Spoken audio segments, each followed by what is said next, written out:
Pagkainita ay. Taysa. Pahimangno lang jud sa mga asawa no. Kung magduda gani mo sa inyong bana o magselos mo, unya kadua-dua pa mo salig mo dili. Ako na lang yung advice ninyo no. Pagbuhi na lang gid mo gansa. What? Kana kay mo banha pa nag magabi kung mugawas sa inyong bana. Paasa na padulong kisa na katagbo ana.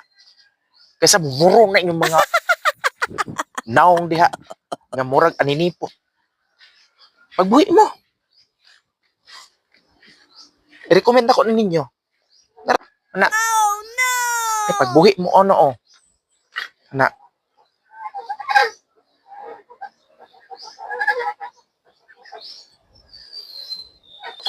Kaysa may bawaan man na ni Yutonggab kisa ng katagbuan ng magabi o asa na siya gikan. Then dito na dahil magsukmat-sukmat na dahil ang asawa. Asa kagikan, unsay wala nako, unsay naa niya. Ha? Nag-unsa mo dito, naghimo-himo mo dito salag-salag. Ha? Di pa ka makontento sa ako Gipanumpaan pa nato ni sa simbahan. Sa hirap at sa ginhawa, charot lang.